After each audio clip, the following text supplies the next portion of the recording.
Moi, je suis toujours hallucinée de me dire que j'ai pensé à ça, mais il y a seulement 2 ans, en fait. C'est fou. Et de me dire que ces voix étaient toujours les mêmes, qu'il n'y avait plus mes parents, mais qu'il y avait des voix qui restaient et que je m'étais pas posé la question et que c'était tellement intégré à moi que j'avais jamais pensé qu'on pouvait en avoir d'autres, en fait.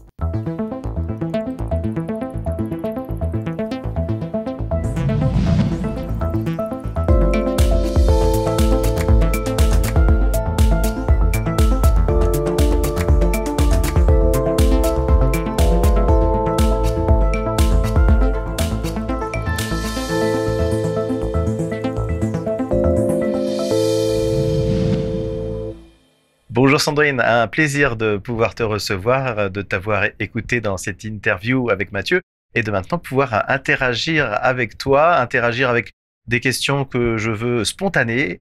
Et puis j'espère que ça va permettre comme ça de pouvoir continuer de cheminer ensemble. Donc merci Sandrine d'être là de nouveau avec nous. Et merci de me poser à nouveau des questions surprenantes.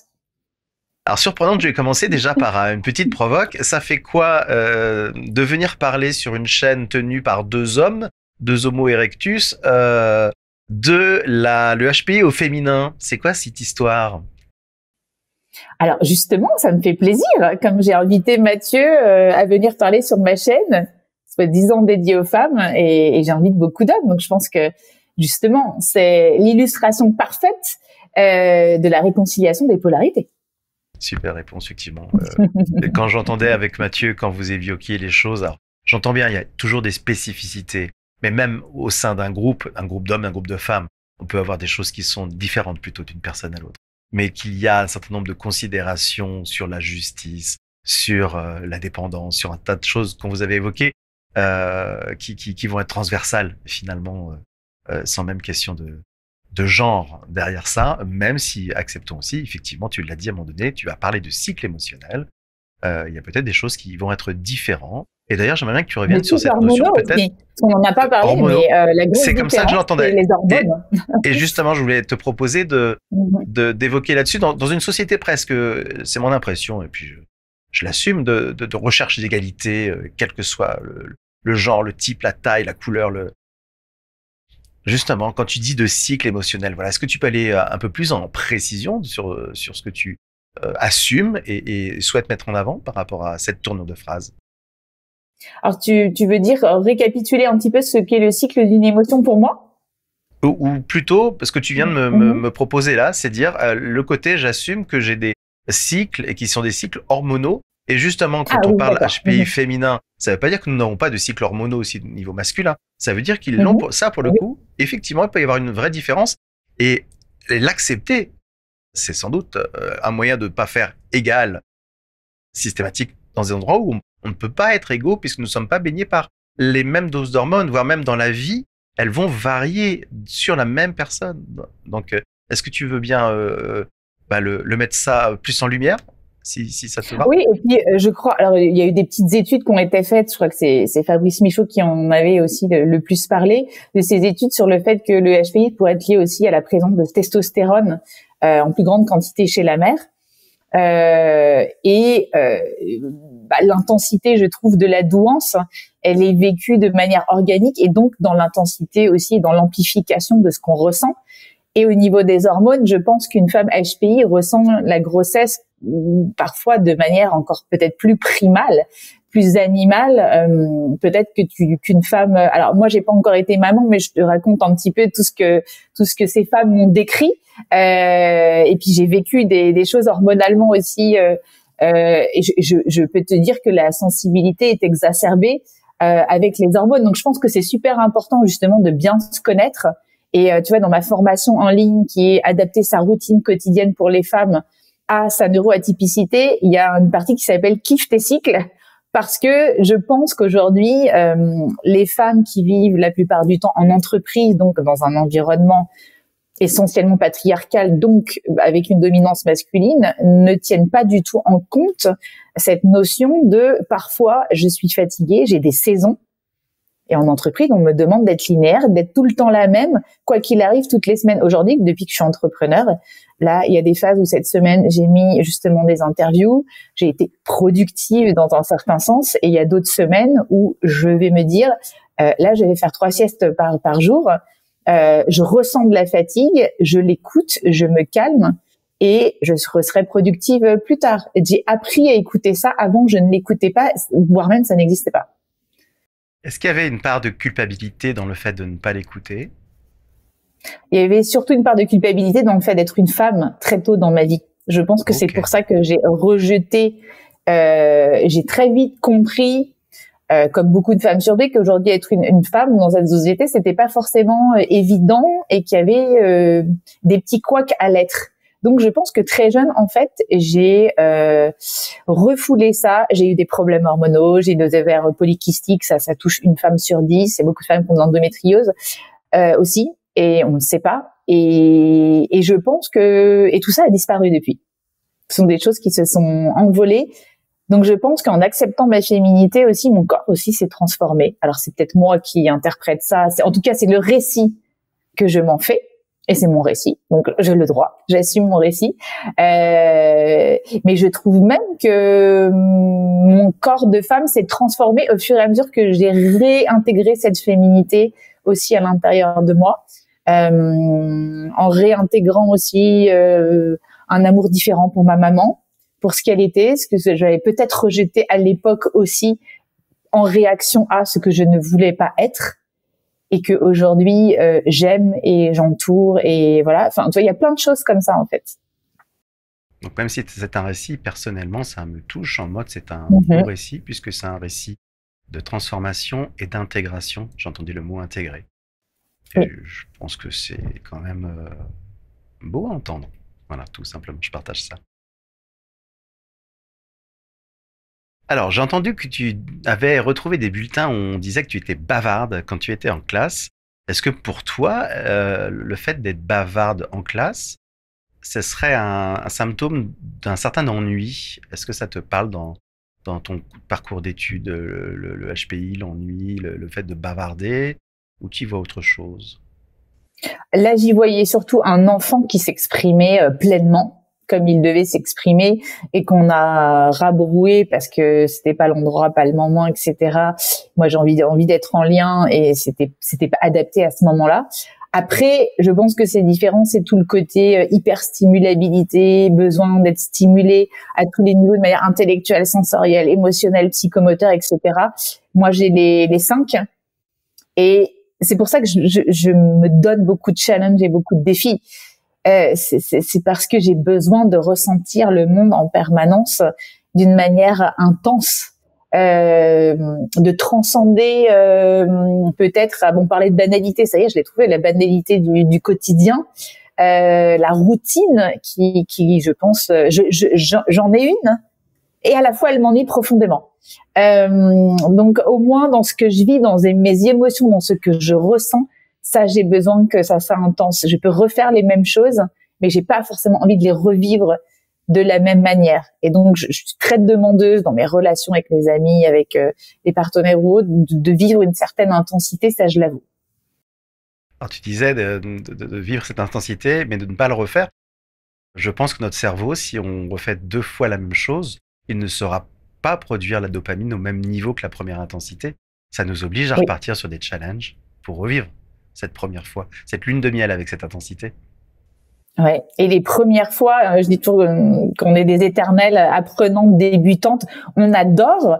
En même temps, on a peur, mais on adore prendre notre peur sous le bras et revivre cette intensité de la découverte de la première fois. C'est pour ça que je me lance toujours des challenges encore plus, voilà, qui vont m'apporter cette petite dose d'adrénaline dont j'ai besoin. Et en même temps, j'aspire à un moment donné aussi à en avoir moins besoin. Je sens que ça va venir.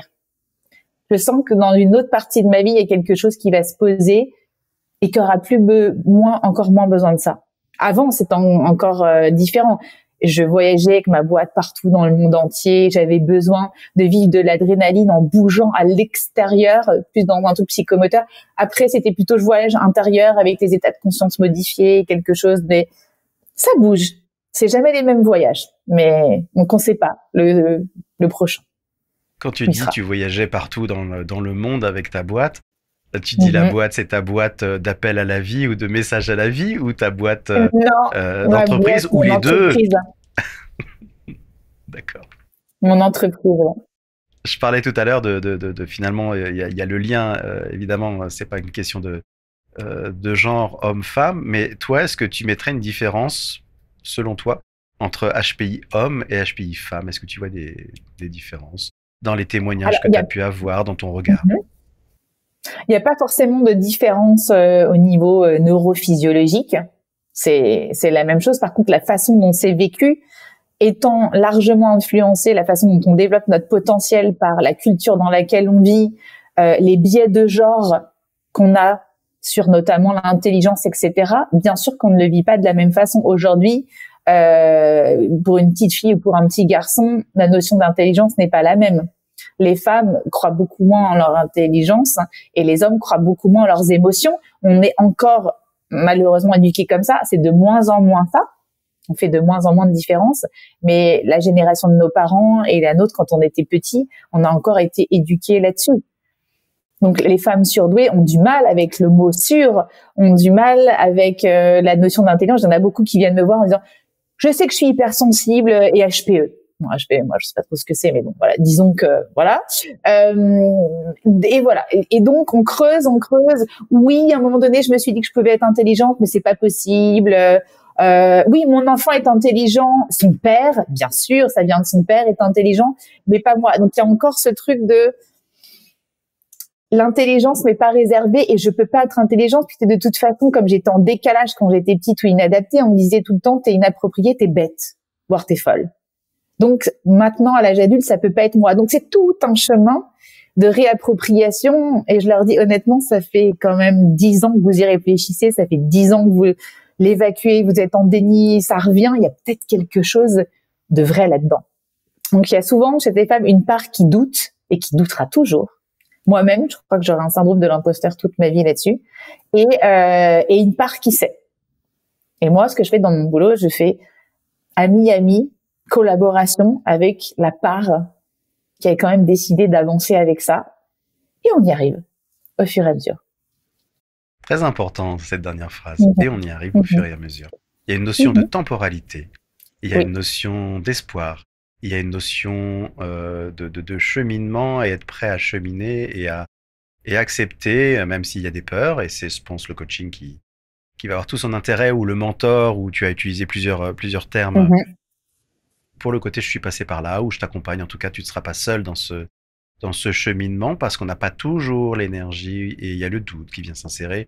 Et je pense que ce doute chez ce genre de personnalité, nos genres de personnalité, mon genre de personnalité va rester toute la vie, qu'on soit un homme, qu'on soit une femme.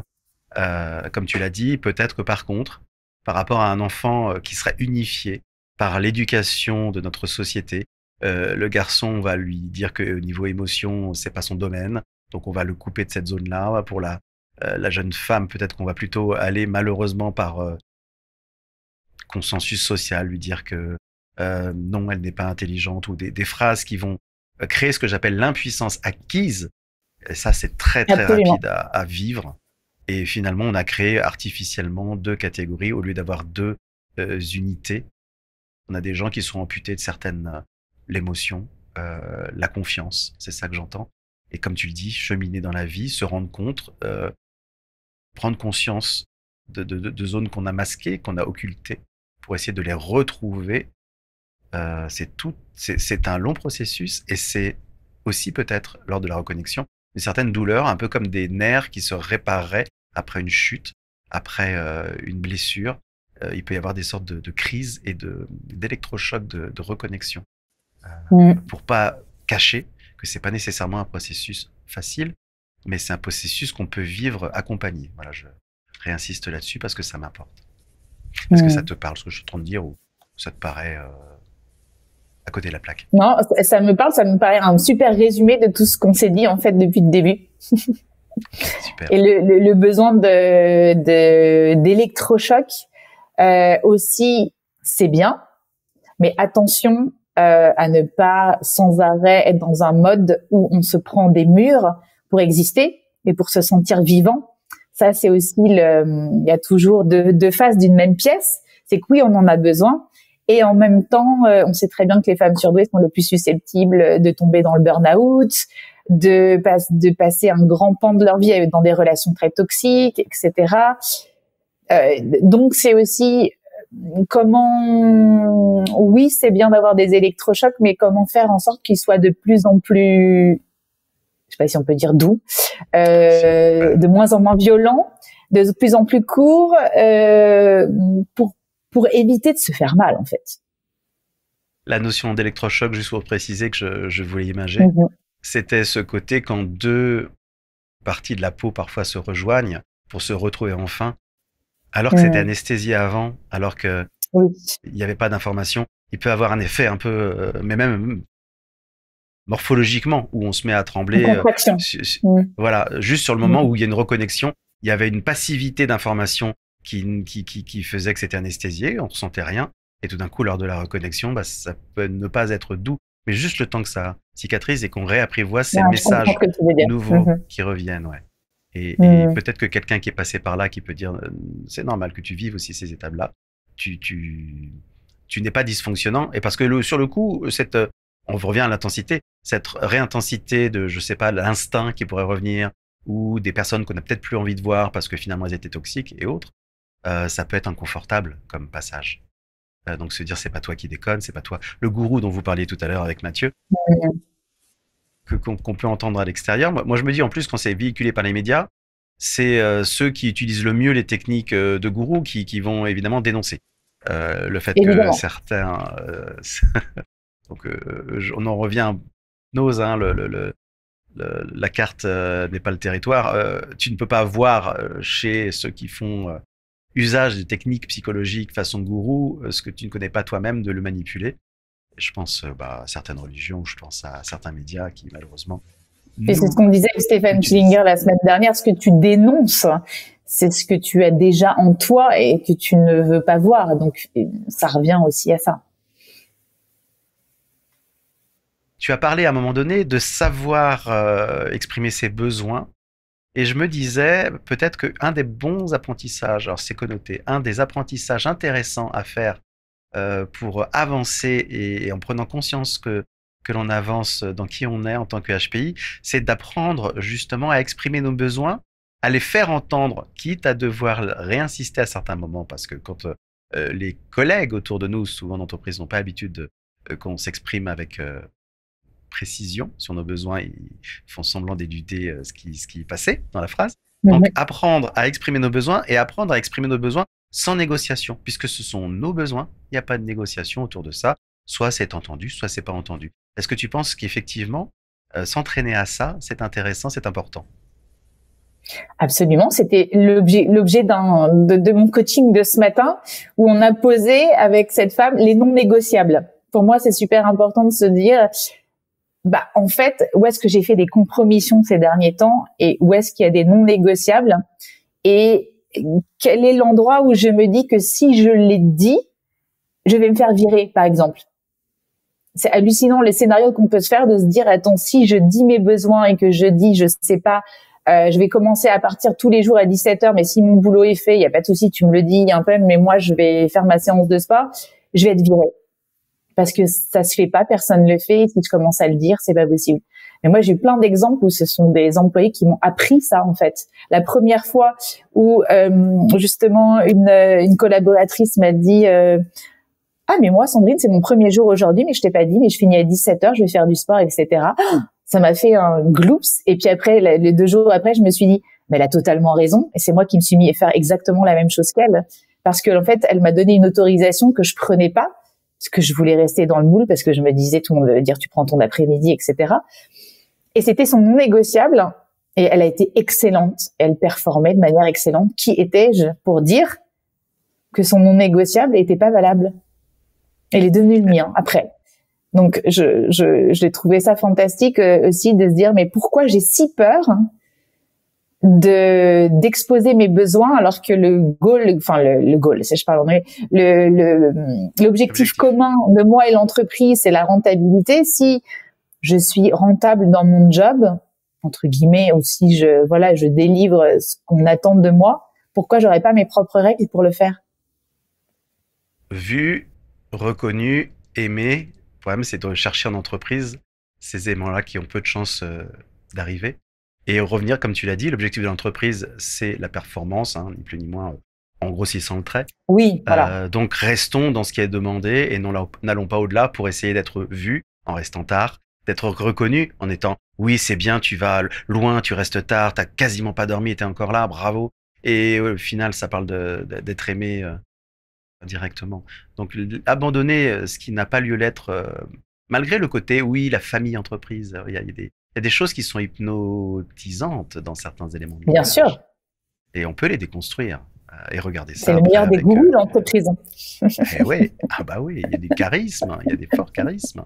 Et en même temps, quand tu disais ta collègue ou la personne qui allait faire son sport, c'est aussi important de pouvoir continuer de se laisser inspirer par ces gens-là qui finalement ouvrent des portes sans le faire exprès, simplement en étant sûrs dans leur démarche. Et c'est nous que ça remet en cause, donc l'intérêt du doute quand même, malgré tout à ce moment-là, en disant mais pourquoi je m'enquiquine à faire ça, moi? Ça me parle ce que tu évoques. Oui, et surtout, pourquoi ça vient me chercher, moi? Parce que en fait, ce qu'elle est en train de faire, c'est mon besoin. C'est pour ça que je suis en colère contre elle. C'est qu'elle fait ce que moi, je fais pas. Donc maintenant, je vais arrêter et je vais me regarder en face et je vais faire exactement comme elle. Et je trouve que c'est super d'en arriver là. Et je pense que toutes les femmes sont capables de se donner des chaînes d'autorisation, d'aller beaucoup plus loin qu'elles ne le font. Mais du coup, ça nécessite de prendre ses peurs sous le bras, de s'exprimer et d'assumer les conséquences de ce qu'on va dire et de faire tomber tous les scénarios négatifs qu'on peut imaginer souvent quand on est aussi HPI. Il va arriver ci, ça, hein, je vais me faire virer, on respire. Et surtout, ce qu'on travaille, c'est le comment on le dit. En fait, le problème n'est jamais ce qu'on exprime. C'est le comment, la communication non violente. Je ne travaille qu'en jeu de rôle. Je travaille beaucoup en jeu de rôle avec mes clientes, ça, pour vraiment qu'elles puissent voir en miroir l'impact que ça a fait, ce qu'elles font. Et puis, quand on fait un pas de côté, comment ça peut changer absolument tout. Comment, quand je change de posture, que je me redresse, que j'arrête d'être la petite fille recroquevillée, finalement, ça a un impact sur mes émotions. Et bizarrement, j'arrête de pleurer quand je parle comme ça. Et on gagne en clarté. Et on gagne en clarté. Donc, il y a moins de chances de laisser de la place pour se faire retoquer dans un jeu toxique. Parce que nous, on reste exactement. Voilà, j'ai besoin de ça. Je ne demande pas éventuellement de comprendre. J'ai besoin de ça. Prends acte. Et c'est juste redresser à un moment donné sa colonne vertébrale qui s'était affaissée. Parce que je me faisais toute petite. Et c'est incroyable. Donc moi, mon truc, c'est le petit changement avec la moindre voie de résistance pour un grand impact, en fait. Mon impression, c'est que le HPI est un bon candidat pour se faire éduquer, dresser. En tout cas, c'est un bon candidat pour suivre les injonctions qu'on lui donne et peut avoir du mal à s'en départir après. Et voire même, comme tu le disais, se parentaliser en ayant cette petite voix qui s'installe de parent en soi, qui, une fois qu'on a quitté le milieu où on avait été éduqué, va continuer de faire son job et faire perdre confiance, faire les choses en pensant que ça va être bien vu, et bref, vraiment ce regard de parent sur soi-même, il me paraît extrêmement fort chez le HPI, même si je peux pas me mettre dans la place d'un neurotypique, mais j'ai l'impression que ça revient beaucoup dans les témoignages. Ça te parle aussi? La parentalisation intériorisée. Ouais, ce parent intérieur qui nous culpabilise, qui nous met dans la honte, parfois dans l'humiliation, etc., revient beaucoup aussi chez ces femmes. D'où les scénarios. D'où les scénarios, et c'est comment justement recréer d'autres voix et se dire que ces voix ont sûrement été utiles, etc., mais qu'en fait on est adulte. Donc on n'en a plus besoin et qu'on a le droit d'en recréer d'autres. Et moi, je suis toujours hallucinée de me dire que j'ai pensé à ça, mais il y a seulement 2 ans en fait. C'est fou. Et de me dire que ces voix étaient toujours les mêmes, qu'il n'y avait plus mes parents, mais qu'il y avait des voix qui restaient et que je m'étais pas posé la question et que c'était tellement intégré à moi que j'avais jamais pensé qu'on pouvait en avoir d'autres, en fait. Donc, je trouve ça beau, toutes ces prises de conscience, mais ce qui est bien sur le HPI, c'est que, ok, ça peut durer longtemps, mais une fois qu'il y a quelque chose qui est dévoilé, qui est découvert, ça va vite. Et ça change vite.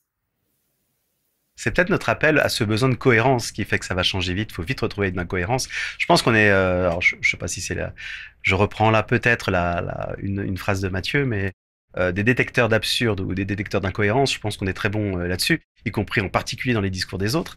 Quand tu disais à un moment donné faire un courrier en disant je veux que l'entreprise, bah oui, parce qu'on a détecté ça. Et une fois qu'on l'a vu, bah faut que ça change, faut que ça bouge. Je pense qu'une fois qu'on le voit aussi chez nous, on n'a qu'une envie, c'est que ça bouge et ça peut aller vite. Je te rejoins tout à fait là-dessus. Ouais.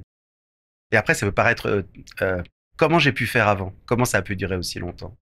Mais peut-être en s'anesthésiant, en coupant les émotions, on peut être patient et attendre ça longtemps. Mais comme tu l'as dit aussi, à un moment donné, ça résiste pas. Le barrage finit par petit à petit se désagréger, qu'on le veuille ou non, et que ça soit inconfortable ou non, le passage dans une lumière plus intense, je veux dire. Et ces femmes ont du mal souvent à passer dans une lumière plus intense parce que ce qui leur fait peur, c'est plus la lumière, des fois que l'ombre ou que la réussite plutôt que l'échec.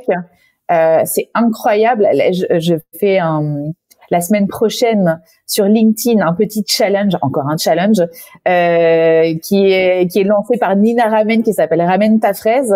Et en 2 jours, j'ai ramené 20 femmes avec moi. Donc, 3/4 sont neurotypiques HPI. Et tu peux même pas imaginer, il y a beaucoup de coachs, je pense, et toutes ces femmes isolées, le plaisir que c'est de partager ensemble et d'oser être visible, poster un post par jour, un petit peu plus provoquant peut-être que d'habitude, ou qui dit des choses plus de nous. La réassurance qu'on peut avoir quand on est plusieurs. Et le fait de se dire, puisque je suis entourée, puisque je suis accueillie par mes pairs, je vais pouvoir y aller et cette fois-ci, je ne vais pas avoir honte de qui je suis. Mais c'est terrible, ces femmes sont extraordinaires, tu peux même pas imaginer, c'est des femmes avec des carrières superbes et il y a encore ça qui traîne. Et tu peux voir aussi sur les réseaux sociaux, il y a quand même peu de femmes sur YouTube qui s'expriment sur certains sujets. C'est encore très peu. Et d'ailleurs, il y avait un rapport, je crois, qui a été fait par, je sais plus, gouvernement en France, sur le fait que les femmes étaient invisibilisées sur les réseaux sociaux. Ok. Ouais. Donc provoquant. Sauf oui. Sur le morning rituel beauté. Voilà. Parce que là, elles deviennent influenceuses et donc économiquement, elles sont incitées en fait à aller dans ces domaines-là, mais même inconsciemment. Ouais. Oui. Et le côté objet, voilà. Parce que c'est pour la beauté qu'on fait appel à leur, enfin, la reconnaissance, elles l'ont par ce biais-là. Là encore, on n'est pas dans l'unicité, la globalité, dans quelque chose de plus étendu avec des larges ailes. Les sujets sont séparés. Sur une niche. Bah, merci du coup de faire ce travail, même si je sens bien que c'est le côté laborieux du travail et qu'il y a une passion, il y a plein de sens, il y a une variété de sens derrière quand tu le fais, j'en suis persuadé. Mais ça n'empêche pas de te dire merci de le faire, je trouve. De ce côté des genres, l'impossibilité de la rencontre. Oui. Tu parlais de ton besoin de pouvoir trouver sur ton parcours des gens qui t'ont inspiré. Tu as parlé de mentors à un moment donné. Là, tu as parlé de rencontrer ses pairs il y a un instant. Comment tu te débrouilles pour justement croiser? Tu as une stratégie, c'est le hasard, c'est ta boîte à vœux. Pour croiser justement des mentors, des gens inspirants dans ton parcours? Comment, pour ceux qui n'auraient peut-être pas encore croisé ce type de profil pour eux, parce qu'il faut que ça résonne en soi, la personne inspirante, c'est peut-être mon personnel. Est-ce que tu as des idées, des conseils? J'ai toujours eu de la chance en entreprise, en tout cas, d'être avec des personnes hyper inspirantes. Et de toute façon, le jour où j'en ai plus, j'ai vite vu la différence et donc j'ai fini par partir. Mais pendant 15 ans, j'ai eu vraiment des boss hyper inspirants. Donc, je sais pas si c'est de la chance ou voilà, une super connexion, une super boîte. Je pense que je serais restée beaucoup moins longtemps dans un autre contexte et que j'aurais changé beaucoup plus de boulot. Après, je me suis rendu compte aussi que en tant que personne un petit peu en décalage, de toute façon, on se reconnaissait inconsciemment très rapidement que depuis que j'étais jeune, j'ai retrouvé 4 personnes, mes 4 meilleurs amis du collège sur les réseaux, et il y en a avec qui j'étais toujours en connexion. Je me suis aperçue que les 4 étaient HPI, mais il y a pas longtemps, il y a peut-être 3 ans ou un truc comme ça. Donc je me suis dit waouh. Et puis après, quand j'ai creusé sur mes amis autour, même en ayant revu un petit peu plus ma maman différemment, etc., je me suis dit mais en fait j'avais un voile. Évidemment, puisque je n'étais entourée que de personnes avec un certain décalage et puis une certaine dose d'inspiration, je pouvais pas me rendre compte de ce qu'il y avait à côté. Mais en fait, j'ai toujours été entourée par des pairs entre guillemets, et aujourd'hui dans les nouvelles personnes que je me rends compte au bout d'un moment aussi que il y a quelque chose qui connecte malgré moi, et que les gens avec qui ça connecte pas, ne restent pas longtemps autour. Ouais. Ça, oui, ce besoin d'être compris d'un côté, et de l'autre côté, s'il y a une incompréhension sur ce que tu évoques, la personne va s'éloigner. Donc, ce que tu dis, mais en même temps, je rejoins pour l'avoir vécu. Tant que tu n'es pas à t'intéresser à ce sujet-là, ça, c'est pas visible en fait. Ce n'est pas visible de toi quel type de personnes sont dans ton entourage. Il y a une paire de loupes à installer pour commencer à se rendre compte de choses qui étaient là, qui se sont fait naturellement, comme tu dis, par des centres d'intérêt, par la facilité à échanger ensemble, une fluidité. Et aussi comment l'autre aussi nourrit toutes tes hyperstimulabilités. Moi, je sais que j'ai besoin d'être nourrie aussi intellectuellement et énormément, et donc ça doit forcément faire partie intégrante des échanges profonds, des sujets sur lesquels on peut rebondir pendant des heures. S'il n'y a pas de toute façon, naturellement, ça va se déliter. Mais je me rendais pas forcément compte, j'aurais pas pu mettre ces mots-là il y a encore quelques années. Je comprends. Tu me fais une transition, alors comme je te l'ai dit, tu y vas ou tu n'y vas pas, ça fait peut-être partie des choses que tu as traitées sur la chaîne. Tu as parlé d'être nourri, tu as parlé de passer du temps. Moi, ça me fait penser dans la continuité à l'ouverture du cœur, de cœur à l'autre, et l'amour de l'autre, voire même le désir de l'autre. Comment arrives-tu, ou comment as-tu eu en témoignage peut-être, si tu as envie de faire un pas de côté et d'utiliser plus la notion de témoignage que la notion de t'impliquer toi si tu le souhaites. Comment justement concilier ce besoin d'avoir des gens inspirants avec souvent une sorte puisqu'enfin on est compris ou comprise, parce qu'enfin il y a quelque chose qui est d'un ordre de profondeur qui s'installe, il y a aussi peut-être un désir d'être avec l'autre qui va s'installer par rapport à ça. Est-ce que c'est quelque chose dont tu as des témoignages? Est-ce que c'est un mirage parce qu'en fait c'est juste une attirance, connexion intellectuelle? Ou est-ce que c'est une histoire qui peut effectivement démarrer? Et puis moi je pense aux principes d'Oedipe où normalement on ne couche pas avec son père, donc voilà. Est-ce qu'il y a des choses que tu pourrais partager là-dessus? Et là tu parles de plus de relations amoureuses aussi? Oui, en même temps, parce que je pense qu'il peut y avoir une attirance au départ justement à être nourri, à avoir de l'intensité avec l'autre, et ça peut déboucher vers une envie, même si c'est pas concrétisé, vers une envie d'aller plus loin et de former une relation intime avec. Est-ce que c'est viable selon toi dans les témoignages que tu as reçus et comme je disais inconsciemment, ce principe freudien a priori on ne couche pas avec son père, est-ce qu'à un moment donné on risque pas justement de faire que ce château de cartes s'écroule parce que cet homme inspirant ou cette femme inspirante, on se rend compte que ce n'est qu'une femme et qu'un homme, même s'il a été inspirant. Est-ce qu'il faut mieux pas garder le fantasme de cet être inspirant sans jamais être connecté à son côté émotionnel, charnel? Qu'est-ce que ça t'inspire? Moi, ça m'inspire aussi les problématiques que j'ai pu rencontrer moi-même ou les femmes que j'accompagne. C'est de voir un énorme potentiel dans l'autre. Autant on arrive à avoir des dissonances, autant on arrive à voir très vite les ressources que la personne a en face et son potentiel, mais n'a pas forcément envie d'exploiter. Et moi, ça m'est arrivé de nombreuses fois d'être plus dans une projection du potentiel de l'autre que la personne que j'avais réellement en face de moi, et me créer toute seule beaucoup de déceptions. Et l'autre, il a le droit de choisir de pas exploiter son potentiel et moi d'en être frustrée. Parce qu'on n'est pas forcément au même rythme, parce que voilà, plein de choses. Et pourtant, ça ne veut pas dire qu'il n'y a pas d'amour, mais l'amour ne suffit pas. Et l'autre pan aussi, c'est le côté j'attends tout de l'autre, qu'il me nourrisse dans toutes mes hyperstimulabilités sensorielles, émotionnelles, etc. Et ça, je me suis rendu compte aussi que c'était une douce illusion. Que l'amour pouvait être réparti dans plein d'endroits, qu'il était en moi, mais qu'il était aussi en allant faire du bénévolat dans une maison de retraite et en tirant une énorme dose d'amour. Donc segmenter aussi mes attentes qui avant étaient quand même assez élevées, mais ne pas baisser mes standards. C'est ça la nuance. C'est que j'ai le droit d'attendre une certaine dose d'amour, une certaine dose de nourriture intellectuelle, etc., mais pas forcément tout de la même personne. Donc d'aller m'offrir de la nourriture peut-être intellectuelle avec certains hommes avec qui ça va être clair que non, il y aura pas plus que ça, mais ça va être dit et ça va être voilà. Et puis d'autres avec qui on va partager plus. Mais en tout cas, être clair dans ses relations avec ses attentes et beaucoup de femmes aussi, parce qu'elles ne trouvent pas justement ça dans la même personne, baissent leurs standards. C'est dommage.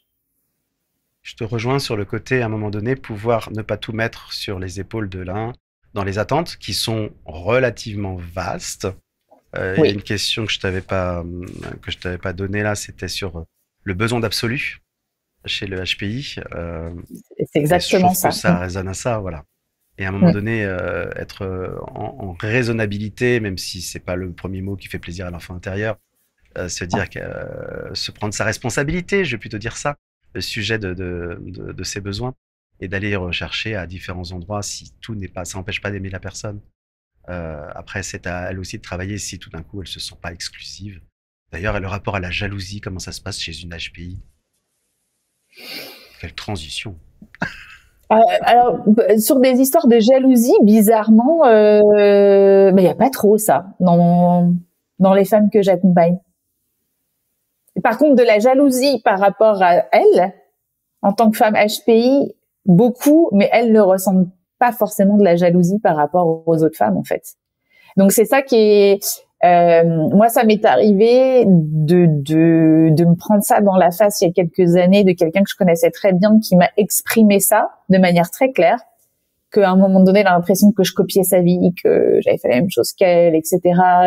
Donc, une certaine jalousie, et j'en suis tombée des nues. Je n'imaginais pas que ça puisse être possible sur ma personne. Donc, il y a aussi ce côté où parfois ces femmes se rendent pas compte de l'effet qu'elles produisent et de la jalousie que ça peut entraîner. Et quand ça tombe, c'est un petit peu waouh.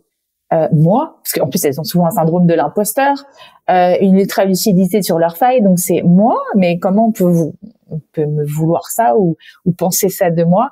C'est impossible. Et pourtant, ça arrive. Donc ça, c'est la jalousie des autres tournée vers soi. Et la jalousie de soi, justement, si le partenaire explique qu'il a besoin d'être nourri à différents endroits et qu'on n'ait pas cet élément justement absolu qui va pouvoir le rendre heureux, le rendre confiant, le rendre... comment ça se passe, cette acceptation du partage de l'attention de l'autre pour la femme HPI? Je pense que s'il y a de la confiance, s'il n'y a pas de compétition, ça peut être une voie qui se fasse. Si derrière, il y a quelque chose de manipulatoire ou de stratégique ou de pas clair ou de dissonant, ça va pas fonctionner 5 minutes. Donc, je pense que tout dépend de vraiment je pense qu'il peut vraiment y avoir sincèrement pas de jalousie. Mais de toute façon, s'il y a ne serait-ce qu'un mensonge dans la relation, c'est mort. Ça me fait penser à clairvoyance, tu l'as évoqué tout à l'heure, c'est comme ça que je l'utilise. Tu parlais de lucidité, pour moi je l'ai même pas près dans la même famille. En tout cas, je voudrais exprimer le même concept derrière. Ce super pouvoir de la clairvoyance, ce super pouvoir de la lucidité, est-ce que c'est aussi, de ton point de vue, revers de la médaille, une super malédiction de pouvoir capter certains mensonges par du paraverbal, par des attitudes, que d'autres n'auraient pas remarqué? Ah, mais des fois, je me dis, j'aimerais ne pas voir. Mais c'est pas possible. Non, je pense que oui, c'est les c'est les deux faces de la même pièce. C'est-à-dire que parfois, c'est super utile, mais cette lucidité, cette clairvoyance, on l'utilise pas assez. On voit les choses, mais on s'en sert pas, ce qui nous emmène dans des relations toxiques ou autres, ou enfin voilà, des relations qui sont pas forcément épanouies. Et puis parfois, c'est ça qui va nous sauver en fait. Et souvent, j'ai envie de dire, pour moi, cette clairvoyance et cette lucidité, elle vient d'abord par le corps. Le corps voit bien avant que nos yeux, je pense, ne voient. Et moi, il m'envoie des messages bien avant que ça monte à mon cerveau et que je vois, entre guillemets, de mes yeux. Donc maintenant, je fais plutôt confiance à, tiens, contraction, expansion. Je me pose, je dis, où est-ce que ça résiste, où est-ce que ça fait mal? Tiens, c'est bizarre. Ah oui, d'accord, je vois. C'est plutôt dans ce sens-là maintenant. C'est pour ça que j'évoquais aussi le paraverbal, justement ce rapport au corps. Alors là, j'entends bien ce que tu dis, c'est tu te retournes vers ton corps. Quoique j'aime pas le mot retourner. Tu écoutes ton corps à ce moment-là pour voir où il y a des crispations, pour interpréter ce qui se passe. Et en même temps aussi, tu peux interpréter le paraverbal de l'autre par rapport à des réactions parfois extrêmement fines. Mais on a cette capacité, et je pense que ça a été un mode de survie jeune, de relever des détails que personne ne remarque parce que il faut qu'on apprenne les codes sociaux. Tu as évoqué les moments de solitude que tu as vécu et que tu connais depuis que tu es jeune. En tout cas, c'est un ressenti que tu peux facilement contacter. Je le dis ça d'autant que moi, ça me parle beaucoup dans ma propre vie. C'est-à-dire qu'il y a des choses que je vais peut-être pas contacter parce que je ne les ai pas vécues de façon aussi intense. Et une fois que par contre que la plaie a existé, la sensibilité, elle y est, elle existe et elle peut être facilement reconvoquée. Je vais appeler ça comme ça. Et c'est ce que tu évoquais, si je dis pas de bêtises, c'est que cette solitude t'a permis de développer un certain nombre de choses pour la dépasser et que tu peux t'en servir, je suppose, à l'heure actuelle. On est le fruit de cette résilience aussi. Et puis je vois que par tout ce que tu mets en place, tu essaies de proposer ça au plus grand nombre pour sans doute leur donner une vie plus douce, plus fluide. Est-ce que c'est déconnant quand je dis ça comme ça? C'est de la psychologie de bazar ou ouais, ça résonne dans ta conscience? Ça résonne et en plus, j'ai envie de te dire, moi, la solitude la plus grande que j'ai ressentie, parfois, c'était avec les autres. Enfin, c'est souvent avec les autres que j'ai ressenti, pas forcément avec moi-même. Je pense qu'il y a vraiment de la subtilité de qu'est-ce que c'est, le sentiment d'être seul ou c'est la solitude qui est un problème. On peut se sentir très seul à deux. Et ça m'est déjà éperdument arrivé de me sentir très seule avec l'autre et de me dire qu'est-ce que je fous là. Je suis quand même mieux quand je suis toute seule. Et en même temps, toujours d'avoir le doute de est-ce que c'est égoïste ou pas ce que je suis en train de me raconter là, etc., etc. Mais oui, aujourd'hui, je suis désolée de le dire, mais il y a quand même beaucoup de gens qui sont en couple, beaucoup de femmes que j'accompagne, qui sont pas forcément heureuses, qui se sentent extrêmement seules et qui pourtant restent parce qu'elles ont peur justement de se retrouver dans la solitude, enfin seules, alors que c'est le meilleur endroit à contacter pour savoir justement se connaître un peu mieux. Face à soi, devant son miroir, il n'y a plus d'artifice. Il n'y a plus d'artifice. Il n'y a plus quelqu'un pour t'appeler et te détourner ton attention. Mais il y a les contes de fées qui ont dit tu vas t'épanouir, tu n'iras au bal qu'au bras de ton prince charmant. Donc, à quand les contes où on va avoir des mamans solo qui vont peut-être aller au bal toutes seules ou des choix de vie un petit peu différents? Je suis désolée, mais dans les livres encore, il n'y a pas beaucoup de... Ça commence, hein, mais il n'y a pas beaucoup de modèles si différenciés que ça. Il commence à y avoir de plus en plus de BD ou de choses là-dessus, mais quand on compte par rapport à la majorité, c'est toujours hyper stéréotypé. Donc, une femme qui n'a pas de modèle va avoir du mal à se départir de ce dans quoi elle a baigné, en fait. Ça me permet de te poser une question. Selon toi, tous ces contes, tout ce qu'on nous lit quand on est à l'école, tout ce qu'on nous propose de lire, tout ce que l'on entend, les contes qu'on peut écouter sur YouTube quand on est enfant, presque j'allais le dire, quand on est bébé. Est-ce que avec ton côté hypno, ça vient pas quand même drôlement, peut-être même plus qu'on l'imagine, formater notre inconscient? Et donc on peut le dénoncer maintenant, mais on ne sait pas à quel point peut-être l'iceberg est grand en dessous d'un point de vue efficacité, d'un point de vue conditionnement, et bien, comme je disais, bien au-delà même de ce qu'on pourrait en lire avec notre conscience désormais, avec notre savoir, notre recul d'hypnothérapeute et autres.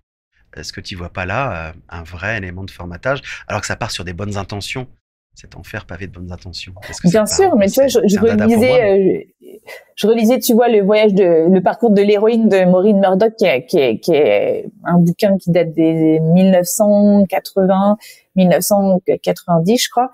Et justement, elle disait à quel point dans les contes de fées, on a diabolisé la femme, la marâtre, la sorcière, etc., etc. Ce ne sont que des femmes avec des figures, elle les appelle les folles.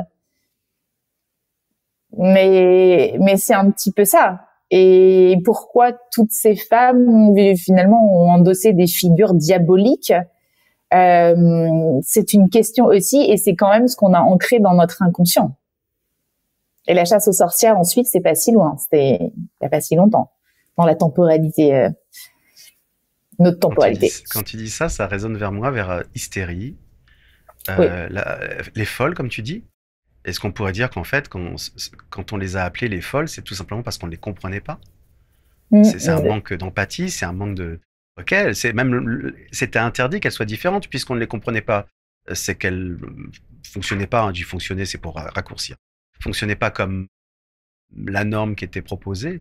Donc c'est qu'on ne cherchait pas à les comprendre, elles devaient vraiment appliquer le programme. Et quand tu regardes, c'est des femmes clairvoyantes, guérisseuses. C'était des femmes qui étaient dans le soin, comme par hasard, mais qui du coup généraient un certain mystère. Tu vois, le mystère, je pense, du principe féminin était là et n'était plus compréhensible par les personnes autour à ce moment-là, ouais.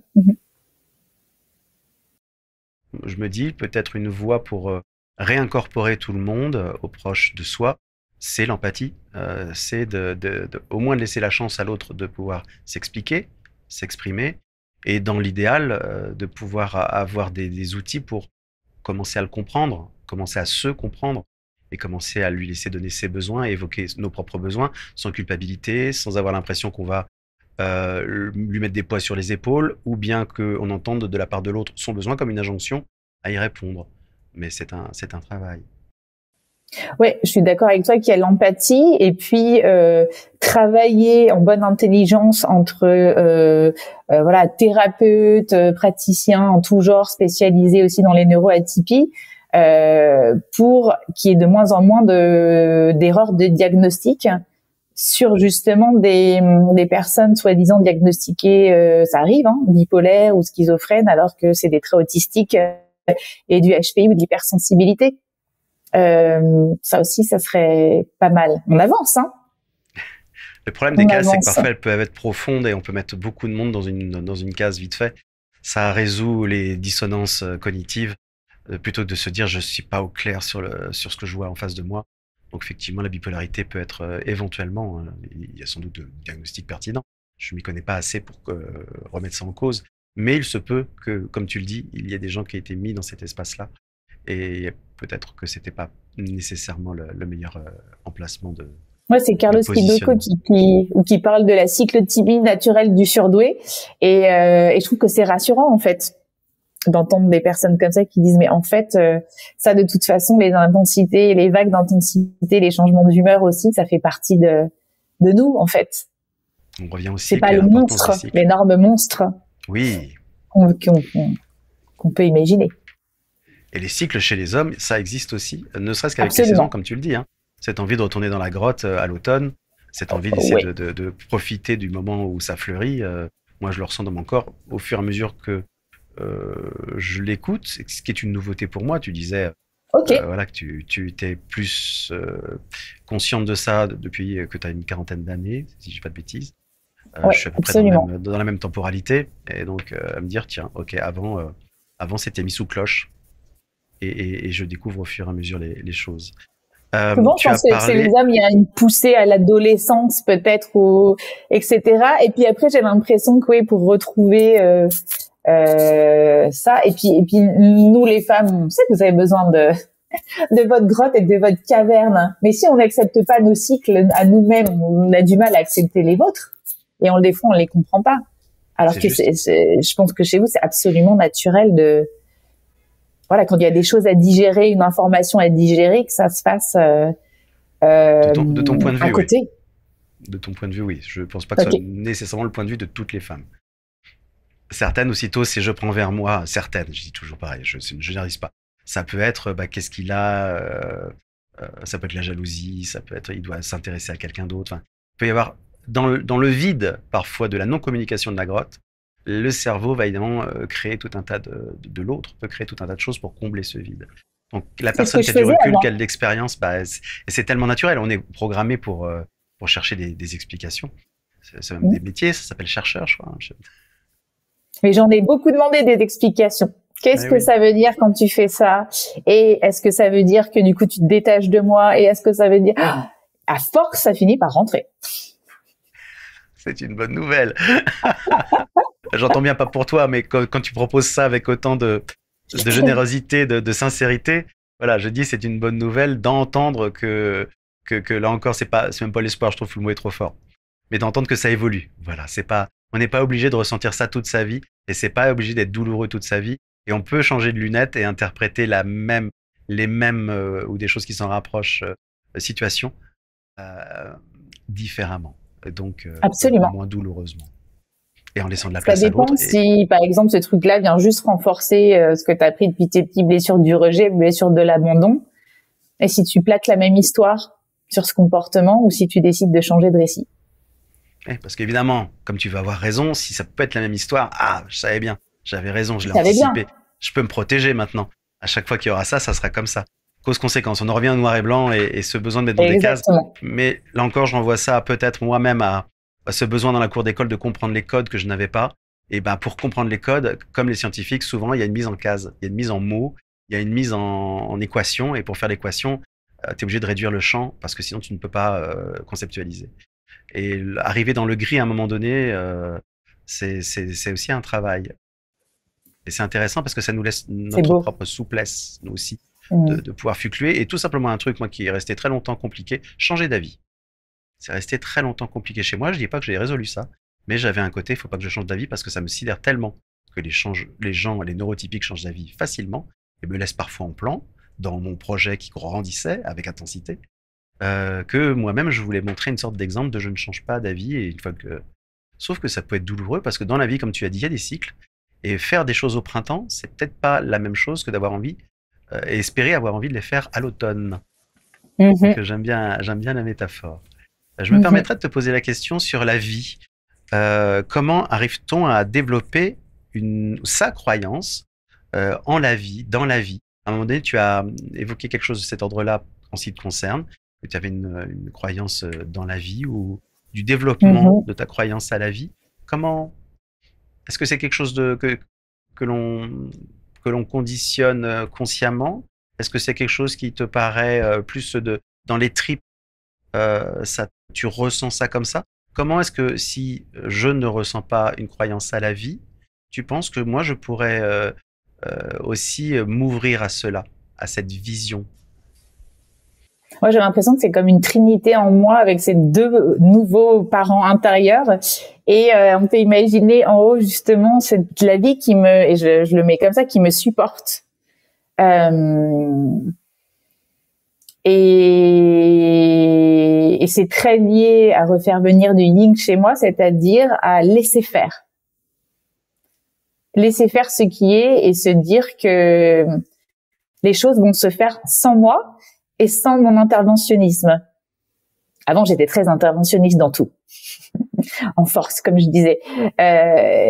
Donc, en fait, cette confiance en la vie, c'est ça que... Alors, je sais pas quelle est la poule et l'œuf, mais c'est ça que ça m'aide à faire aussi. Lâcher prise pour un HPI, sûrement pas.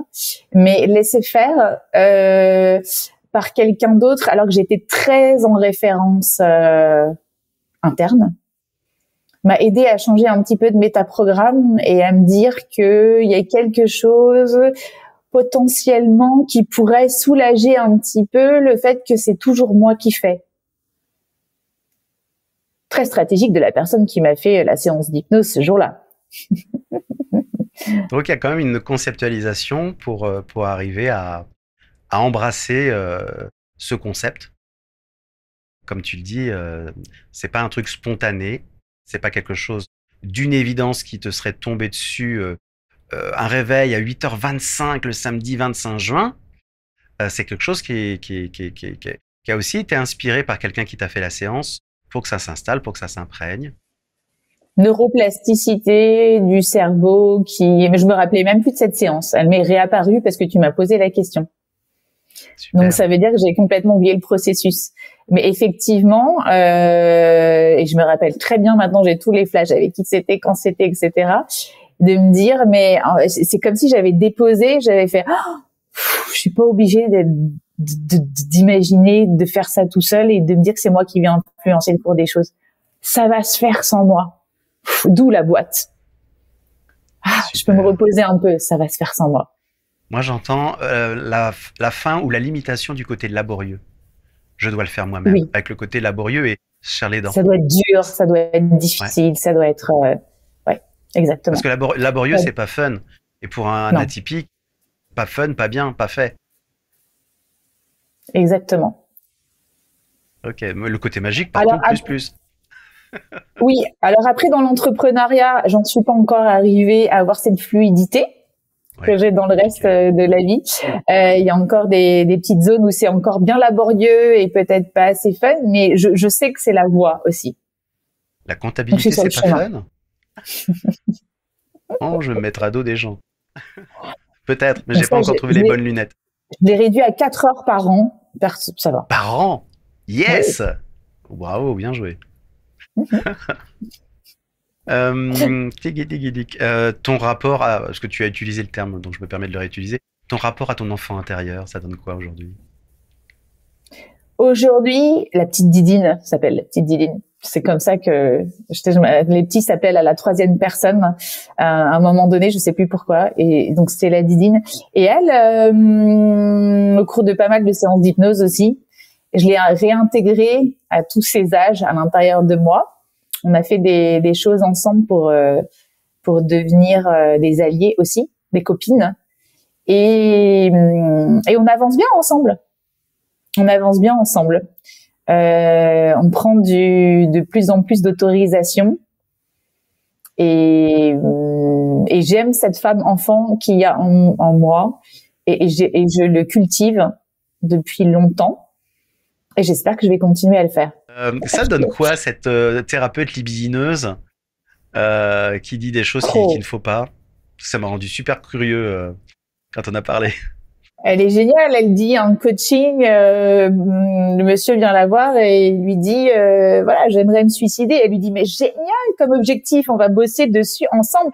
Comment je peux vous aider? Comment vous allez vous y prendre? Pendaison, vous allez sauter par la fenêtre, etc. Je sais plus ce qu'il dit. Elle dit ah oui, ça va pas être assez violent, ça, vous allez pas mourir tout de suite. Va falloir trouver un truc plus fort. Ok. Et ça, c'est mieux. Enfin bon, elle l'aide à mourir. Puis à la fin, il part et elle lui dit est-ce que vous pouvez me payer les 3 séances qui restent parce que comme on va pas se revoir, puis je vous dis pas au revoir. Enfin bref, elle est très drôle. Et ça peut être une vraie stratégie d'électrochoc, de second degré.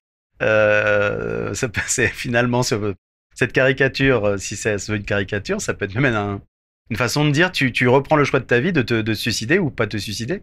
Quel est le pari, quel est le choix que tu fais pour de bon désormais, puisque tu as le choix de reprendre ta liberté sur le sujet. J'utilise beaucoup l'humour dans mes coachings. Bizarrement, sur ma chaîne, j'ai fait quelques tentatives et après le one man show je n'ai pas continué et en même temps, ça me manque de pas exploiter cette facette.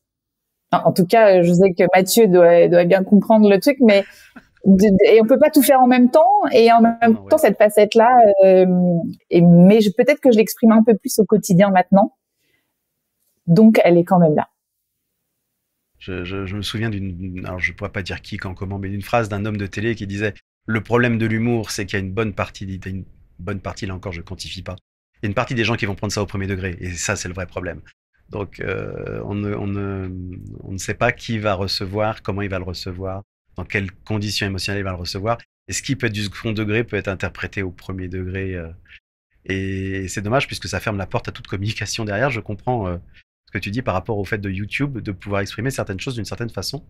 Alors qu'en vis-à-vis, one-to-one, on peut encore, par les éléments paraverbaux, revenir en arrière, rétropédaler en expliquant d'où on parle, pourquoi on le dit comme ça, et qu'en fait, non, en fait, c'était une blague, essayer de rattraper le tir. Sur YouTube, une fois que c'est enregistré, c'est à la libre appréciation de celui qui reçoit. C'est la limite du Exactement, et on peut pas demander comment ça a été reçu. Et puis il y a des mots-clés qu'on doit pas utiliser, etc. Après, moi je trouve que l'humour, le rire, pour moi c'est quand on arrive à rire de certains de ces comportements sur lesquels on était désespéré en arrivant en thérapie, pour moi c'est la moitié de gagné. Ça veut déjà dire qu'on est capable de le regarder, déjà. Donc de prendre une certaine distance et je sais que quand on en est arrivé là, et j'utilise beaucoup la provocation aussi, c'est super et ça marche très bien. J'entends la vie en fait qui de nouveau résonne à l'intérieur des poumons, à l'intérieur de la cage thoracique. S'entendre rire, c'est parfois il y a une jouissance à s'entendre rire de quelque chose qu'un copain nous a dit et on se sent vivant dans ce moment-là. Ça résonne en nous, voire même c'est plus fort que nous. On est obligé de réagir et pour moi c'est la vie qui se présente, qui résonne en nous. Ouais. Donc j'entends bien, c'est comme tu dis, passer d'un endroit à l'autre via une thérapie, même pour le thérapeute, c'est splendide comme spectacle. Moi, j'ai vécu des moments magnifiques en thérapie où j'ai ri et pleuré dans la même minute et je me suis jamais autant sentie vivante. C'était tellement impressionnant. Et et nous montrer l'unité de tout en fait. Ça nous montre la palette de nos émotions en 5 secondes, c'est impressionnant. Et je pense que par le rire, ça crée un lien à l'autre aussi. Souvent, ça peut être communicatif. Donc, on peut se sentir en lien, en liaison. C'est très agréable aussi. Je vais aller tranquillement vers la fin de notre échange pour évoquer avec toi la notion de frustration. Donc, on a parlé de l'enfant intérieur. On a parlé aussi, vous avez parlé avec Mathieu tout d'un coup du décalage qu'il peut y avoir parfois quand on est jeune, et c'est un principe que Fabrice constate, et dont Fabrice Michaud, pardon, j'ai pas précisé. C'est un principe dont Fabrice Michaud peut parler de temps à autre. Ce principe selon lequel quand on est jeune HPI, on va souvent avoir des conversations avec des personnes qui ne sont pas de notre âge, qui sont plus âgées que nous, mais qu'arrivé à un moment dans notre vie, on peut aussi être à la recherche de fréquentation plus jeune. Donc, un besoin d'être nourri et d'avoir des conversations denses avec des personnes plus âgées. Et puis, un autre besoin plus tard. Est-ce que cette chose-là, on le conçoit de la même façon chez les femmes HPI? J'ai l'impression que oui, d'après ce que vous êtes dit avec Mathieu. Et comment tu interpréterais ce constat? Ouais, même chose chez les femmes que oui, c'est-à-dire qu'à un moment donné, et je pense pour beaucoup alors je vais pas dire personnes neurotypiques, mais pour beaucoup de personnes, il y a cette idée que je sais pas, dès qu'on voit des signes de vieillesse ou autre, il y a une forme de déclin. Et je pense qu'avec le récit que nous raconte la société et ce qu'on se raconte nous-mêmes, on finit par décliner parce qu'on se dit qu'on décline en fait. Et du coup, il y a beaucoup de HPI qui n'ont pas forcément... C'est comme on parle beaucoup de la retraite. Moi, j'ai des femmes qui se reconvertissent à 50, 55 ans. Moi, j'ai pas l'intention je sais pas, d'arrêter de travailler, surtout quand tu es dans un métier passion. Pour moi, c'est complètement absurde. Et je pense qu'il y a beaucoup de HPI qui ont du mal avec cette notion de quoi tout d'un coup on va me mettre à la retraite. Je suis plus bon à rien. J'ai plus utile à cette société. C'est insupportable. Sur le côté retraite, si je mets encore du côté hypnose, le mot anglais, je le trouve encore plus violent. Ouais. Retired, retiré. On te retire. Une pièce. Hop, ciao. Elle est usée. L'engrenage est usé. On le retire. Donc, même inconsciemment, et comme tu disais, ça revient encore pour moi à l'impuissance apprise. Ça peut être violent, effectivement, l'âge. Mais ce côté que la société t'emmène vers le déclin, avec tous ces trucs inconscients, comme tu dis. Et je pense que voilà, il y a beaucoup de femmes qui sont en super santé, super forme et qui se retrouvent pas du tout dans des femmes qui commencent à changer d'activité, commencent à rester pépères, commencent à ne plus faire de sport, etc. Elles s'y retrouvent pas, donc elles vont naturellement chercher toute leur vie des gens avec qui elles sont raccord et en wifi, et donc des gens plus jeunes qui sont sur la même longueur d'onde, tout simplement. C'est assez logique. Avec le problème de la culpabilité de voir dans les yeux de la société une incompréhension de pourquoi cette femme ou cet homme va tout d'un coup rechercher la fréquentation de gens qui sont plus jeunes qu'eux, et en plus créer quand même un certain niveau de connexion. Il y a cette maturité d'un certain côté, cette immaturité que je peux ressentir chez moi sur un autre côté, va m'emmener à vouloir retrouver la joie spontanée, ingénue d'une certaine classe d'âge, et c'est juste parce que j'en ai besoin et ça me fait plaisir, et c'est tellement simple dans ce moment-là, mais la société va projeter d'autres choses dessus, et ça peut créer de la culpabilité. En tout cas, chez moi, ça peut poser question. Okay. Qu'est-ce que la société a pu projeter là-dessus qui te plaît pas? Sur le côté personne qui a cet âge-là, qui va commencer à discuter de façon rapprochée avec des gens qui auraient une vingtaine d'années, c'est louche. Il y a du pervers, il y a du... Ok. Or, il y a un plaisir à retrouver cette liberté que je peux avoir parfois du mal à contacter chez une classe d'âge qui aurait plein de désillusions, une quarantaine d'années, plein d'expériences qui ont été difficiles et qui projette sur l'autre, et parfois de façon très verbale et très claire, que tous les mecs sont des menteurs, que tous les machins sont des comme ci, que tous les mecs, de toute façon, ne cherchent qu'une chose. Enfin, toute leur... et je dis pas qu'elles ont tort, c'est évidemment leurs expériences. Mais dans ces cas-là, la connexion est difficile à se faire puisqu'on a perdu le côté spontané, on a perdu le côté jouer ensemble. Il y a beaucoup plus de méfiance, du coup. C'est comme ça que moi, je peux le vivre dans certaines fréquentations. Ouais. Oui, c'est encore toute la difficulté de la rencontre. Mais oui, je pense que les gens sont pas habitués à voir ça, c'est tout. Et c'est y aller quand même. Et garder courage. Quitte à se prendre, garder courage, quitte à se prendre des vestes, quitte à se prendre des reproches, mais oser vivre ça et montrer à tout le monde que non, quelque chose d'autre peut exister, en fait. Et puis surtout, il y a un côté pour moi, c'est, on verra bien ce qui se passe, enfin, profiter là de l'énergie j'ai besoin de cette énergie, j'ai plaisir à aussi pouvoir rayonner. Tu parlais, je crois, de centrale à un moment donné. Donc, je sais qu'il y a une part de combustible là-dedans qui est puissante. Je la connais, je l'ai rencontrée. Parfois, elle est en sommeil et c'est pas voulu. Il faut juste que je trouve en face quelqu'un pour jouer au ping-pong. C'est l'expression que je vais utiliser. Mais j'ai envie de remettre la centrale effectivement en route de façon efficace. Et là, c'est lié à des rencontres. Et après, de toute façon, je ne sais pas ce qui va se passer. C'est juste la thermodynamique qui se met en route. Tu nous évoques évidemment la femme HPI avec toute sa multipotentialité. On a évoqué le rôle des personnes qui étaient inspirantes dans son entourage, du mentor. Le côté mentor, le côté contenant, de ton avis, de tes témoignages, de ton expérience, est-ce que c'est important, nécessaire? Comment ça se passe? Oui, ce qu'on voyait, c'est que la femme HPI, elle a du mal à rester dans un cadre strict. Et du coup, c'est important d'imaginer les espaces de thérapie, de coaching et de mentoring comme des espaces mouvants où on est là pour contenir l'intensité. Moi, mon mentor, c'est ni mon boss, ni quelqu'un qui dirige mon entreprise, etc. Il est juste là pour m'aider à englober toute cette intensité et pouvoir me laisser avancer sans que ça parte dans tous les sens. Et c'est ça qui est super important pour la femme HPI, c'est de la laisser vivre toute son intensité, tout en ayant l'impression d'être contenue, mais pas cadrée strictement. Donc, il y a des frontières, mais pas forcément un truc qui est de l'ordre de la rigidité, sinon elle va avoir envie de se rebeller, etc.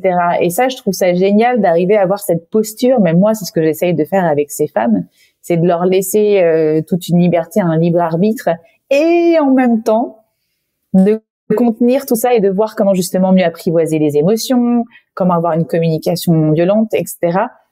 voilà, c'est ce que je trouve très très important. Et dans mes espaces justement de mentoring, et notamment le dernier là que j'ai créé, c'est vraiment ce que j'ai à cœur de transmettre. Venez dans cet espace, venez découvrir. C'est un espace haute couture, et il n'y a pas beaucoup d'espaces comme ça où on peut faire du haute couture, surtout lié à la connaissance de cette intensité en fait.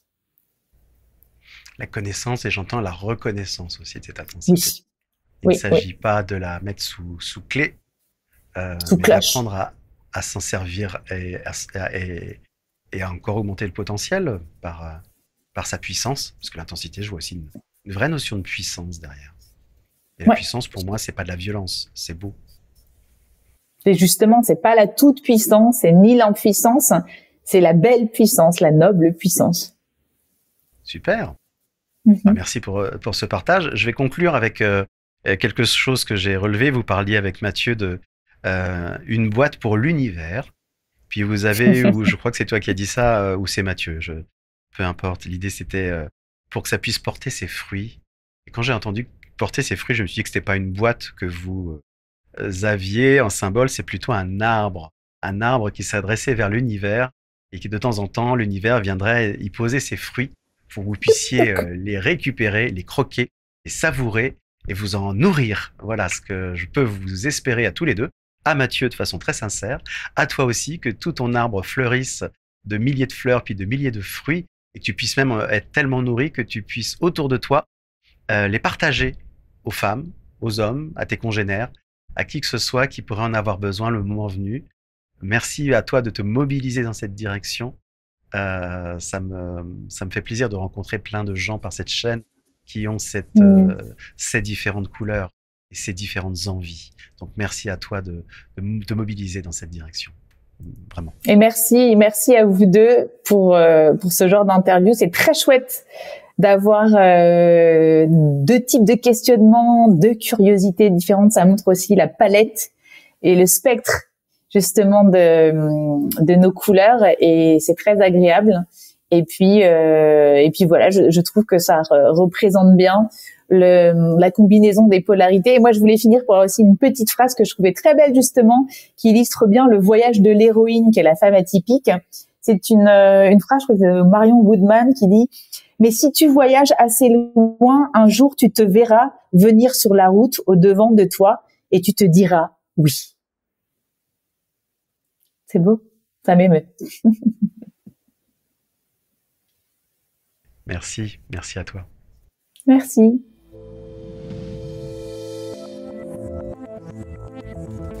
Merci beaucoup Sandrine pour ta confiance, pour cet échange sincère, riche, humain, spontané. Merci beaucoup. Merci à toi de ta confiance et de m'avoir accueilli sur ta chaîne, c'était un plaisir. Ben merci, et puis ouais, j'avais pris plaisir à faire un petit tour chez toi et je suis content que tu aies fait un petit tour chez moi. Les liens pour accéder à ton travail sont disponibles sous cette vidéo. J'aimerais également remercier Gaëtan pour son aide précieuse, son soutien indéfectible et son esprit de synthèse. Et enfin, merci à toi d'avoir regardé cette vidéo. N'hésite pas à réagir dans les commentaires et à t'abonner, bien entendu. Et surtout, n'oublie pas, la curiosité est un joli défaut. Salut!